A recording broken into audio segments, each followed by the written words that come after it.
Prepárense para descorrer el velo de un enigma militar. La verdad oculta tras el ejército ruso. Durante años, la imagen de una maquinaria bélica invencible resonó globalmente. Amos de una sombra amenazante, temidos por su poderío, hasta que Ucrania se alzó como un espejo despiadado. De repente, el coloso comenzó a mostrarse como una reliquia herrumbrosa de la Guerra Fría.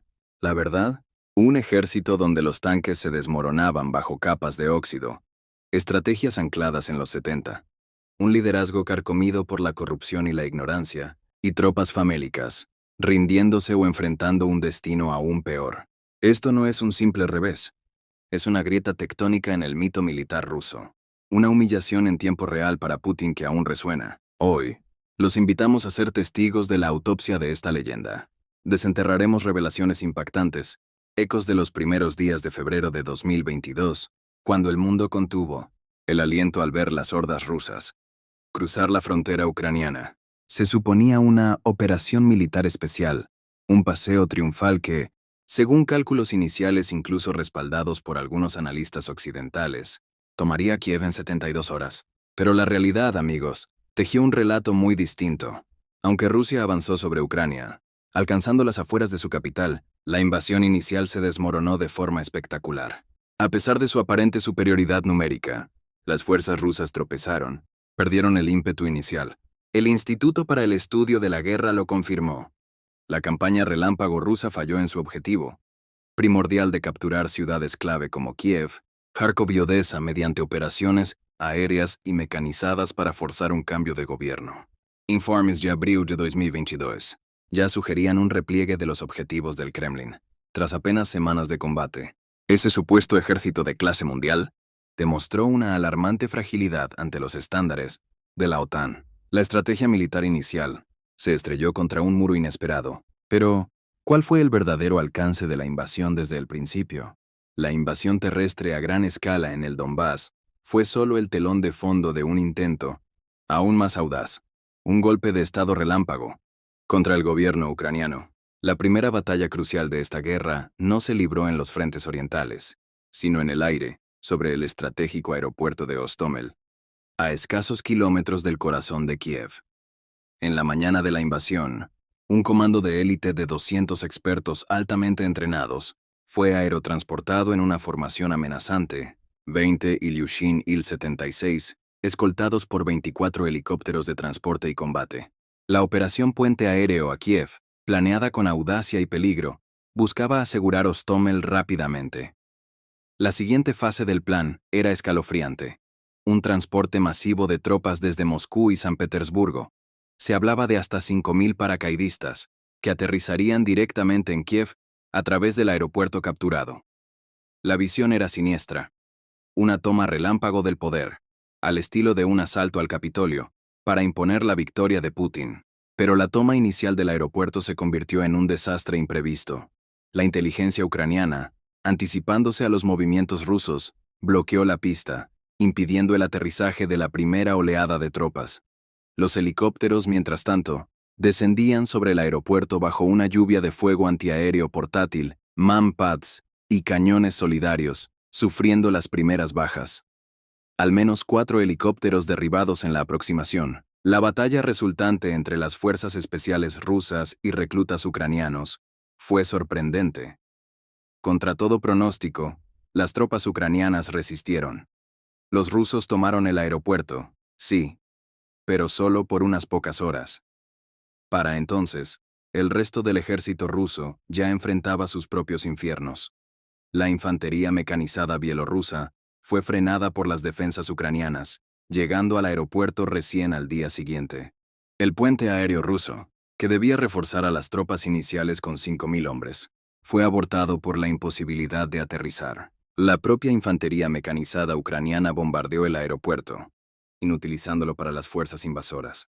Y esto, amigos, fue solo la punta del iceberg. Los problemas que afligieron al ejército ruso se extendieron como una gangrena. Desde la escasez generalizada de equipos, contradiciendo la propaganda de un ejército de primer nivel, hasta la paralización de un convoy de 65 kilómetros fuera de Kiev, por problemas de combustible y una resistencia inesperada. Un país exportador de petróleo y gas inmovilizado por la falta de combustible. Pero la humillación no terminó ahí. Medios independientes y redes sociales mostraron escenas bochornosas de soldados rusos saqueando tiendas ucranianas en busca de comida, mientras sus raciones militares, algunas datando de 2015, eran insuficientes. La OTAN lo confirmó. Rusia subestimó grotescamente sus necesidades logísticas y sus líneas de suministro colapsaron casi de inmediato. Esto no fue un simple error táctico, fue una descomposición fundamental de la planificación militar básica. El Royal United Services Institute reveló que el alcance de la invasión superaba con creces la capacidad logística real del ejército ruso. Las órdenes de invasión llegaron apenas un día antes del inicio, tomando por sorpresa incluso a los altos mandos, quienes delegaron la mayor parte del trabajo a oficiales de menor rango, muchos de ellos sin la capacitación adecuada para manejar semejante caos. Y luego está el tema del equipamiento. Desfiles militares en Moscú se esforzaron por exhibir los avances del complejo militar industrial ruso. Sin embargo, gran parte de la tan cacareada modernización resultó ser un espejismo. El grupo de inteligencia Oryx documentó pérdidas asombrosas. Más de 1.000 tanques en el primer año de guerra, ascendiendo a 2.800 al final del segundo año, superando la cantidad total de tanques activos en los ejércitos británico, francés y alemán juntos. Una estimación más reciente sitúa la cifra en unos asombrosos 3.800 tanques perdidos. Rusia desplegó sus tanques de batalla principales más modernos, el T-90 y varias mejoras del diseño soviético, T-72, mucho más capaces que los T-64 ucranianos. Pero incluso estos tanques modernos revelaron debilidades cruciales. El sistema de cargador automático, diseñado para aumentar la velocidad de disparo, resultó ser un almacenamiento de municiones vulnerable, susceptible a ser detonado por minas u drones. Peor aún, se descubrieron tanques con bloques de blindaje, reactivos rellenos de goma o cartón en lugar de explosivos, una prueba escalofriante de la corrupción y el desabastecimiento que carcomían al ejército ruso desde dentro. Informes de principios de 2022 incluso revelaron el despliegue de tanques T-62, modelos de la década de 1960, una medida desesperada para compensar las pérdidas. El pináculo de la ingeniería de tanques rusa, el avanzado T-14 Armata, sufrió un destino aún más humillante. Anunciado con bombo y platillo, con una orden inicial de 2.300 unidades para 2020, las estimaciones se desplomaron a solo 40 para 2023. Imágenes de lo que parecían ser algunos T-14 en Ucrania circularon brevemente, pero incluso esos vehículos de última generación parecieron ser retirados del frente, quizás para evitar la vergüenza de perderlos ante tanques soviéticos, obsoletos y drones comerciales modificados. La Fuerza Aérea Rusa tampoco tuvo un desempeño estelar. A pesar de poseer una de las flotas de combate más grandes del mundo en teoría, no logró establecer la superioridad aérea sobre Ucrania. Informes de inteligencia sugieren que los pilotos rusos acumulaban apenas 50 horas de entrenamiento de vuelo al año, en contraste con el mínimo de 180 horas para operar eficazmente en un espacio aéreo disputado, diseñada para apoyar a las fuerzas terrestres. La falta de equipo funcional, incluyendo sistemas de posicionamiento global, se encontraron imágenes de dispositivos, GPS comerciales atados a las cabinas, limitó a los aviones rusos a lanzar bombas planeadoras de largo alcance, con sus propios problemas de precisión. La falta de progreso militar industrial se explica, en parte, por las sanciones occidentales, que restringieron severamente el acceso de Rusia a microelectrónica crucial y otros componentes de alta tecnología. Informes sugieren que fabricantes de armas rusos estaban utilizando semiconductores de electrodomésticos como refrigeradores y lavadoras para construir sistemas militares. La economía rusa, ya problemática antes de la invasión, con una dependencia masiva de las exportaciones de gas y petróleo, se vio aún más debilitada por las bajas masivas. Un estimado de 783.000 soldados entre 2022 y 2025, incluyendo más de 170.000 muertos y cientos de miles de discapacitados permanentemente. La emigración de casi 1 millón de personas exacerbó una escasez de mano de obra sin precedentes, amenazando la resiliencia económica y militar a largo plazo de Rusia.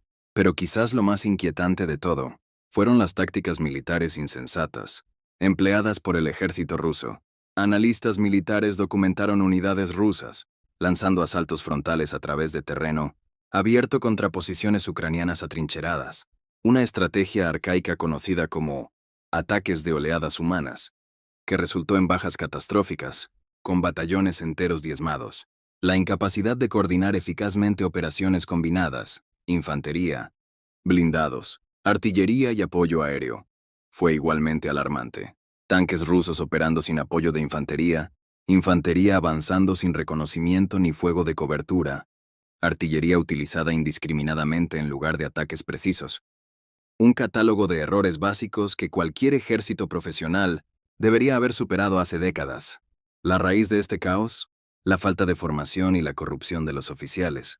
Generales rusos se vieron obligados a operar peligrosamente cerca del frente, porque sus tropas eran incapaces de actuar eficazmente sin supervisión directa, reflejando una alarmante falta de iniciativa y capacitación entre los oficiales subalternos y no comisionados. Un informe del Centro de Análisis, Naval 2009, ya advertía sobre la segregación entre soldados contratados y reclutas, exacerbada por la falta de estandarización en la capacitación. Cada unidad rusa realizaba su propio entrenamiento interno, sin estándares ni requisitos uniformes a nivel nacional.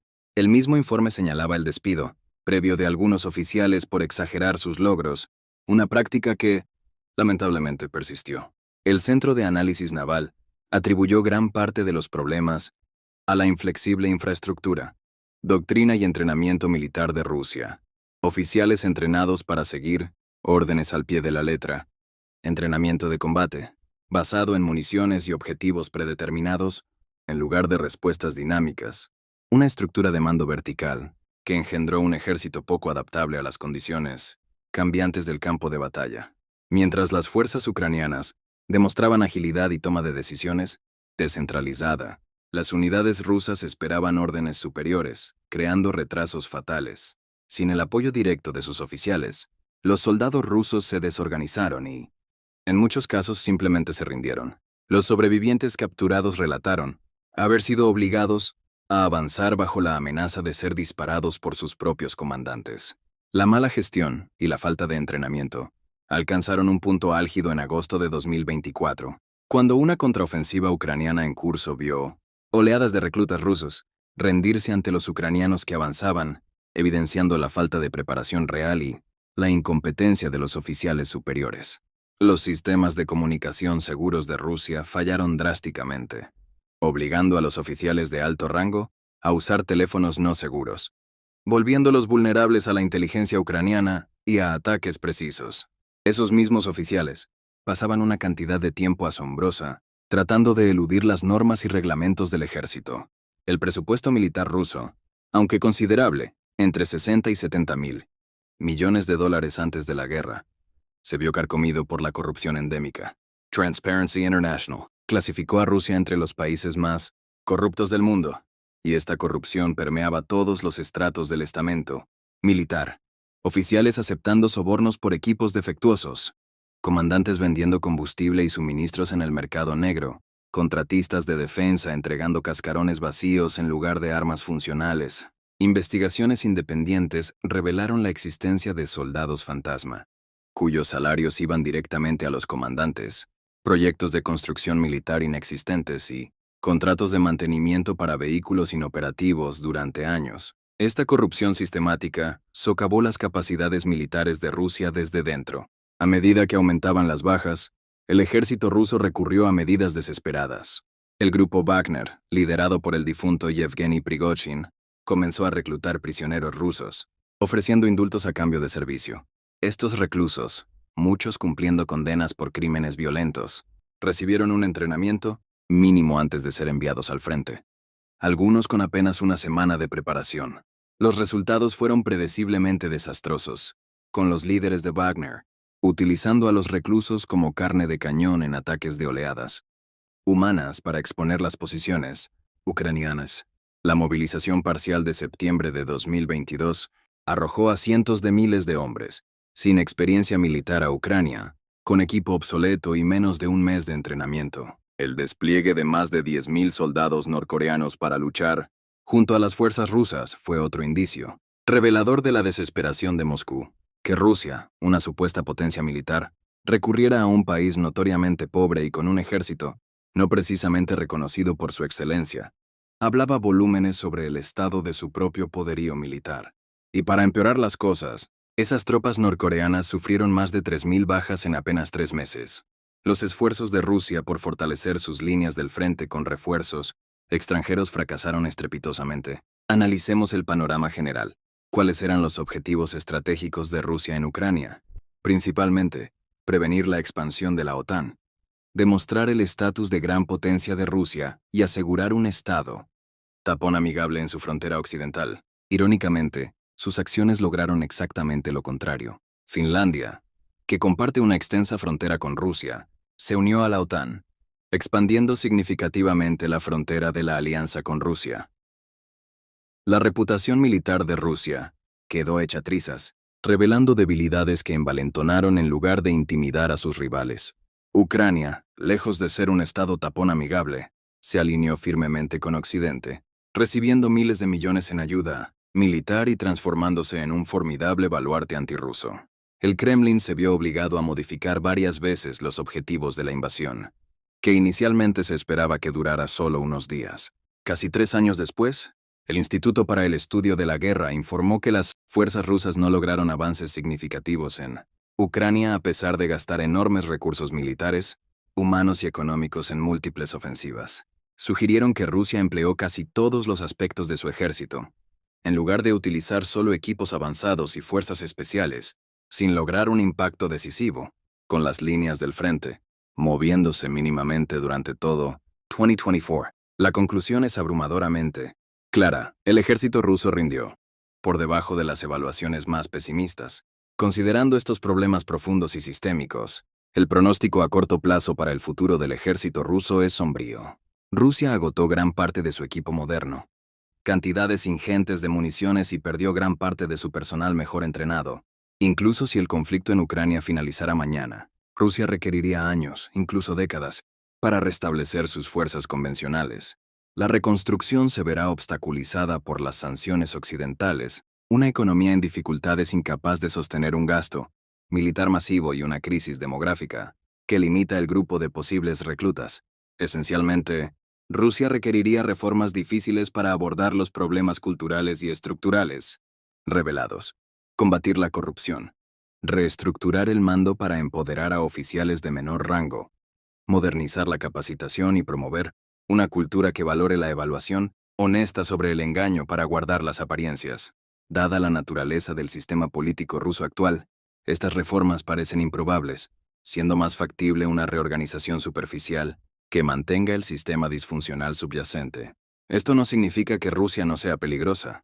Un oso herido suele ser el más peligroso, y Rusia conserva una capacidad significativa para infligir daño, particularmente con su arsenal nuclear y su disposición a atacar civiles e infraestructuras. ¿Creen que Rusia puede recuperar su poderío militar? ¿O sus problemas están demasiado arraigados para resolverse pronto? Déjenos su opinión en los comentarios. Gracias por acompañarnos en este análisis revelador. Y ahora, si se atreven a adentrarse en otro debate militar, no se pierdan nuestro próximo video. Los esperamos.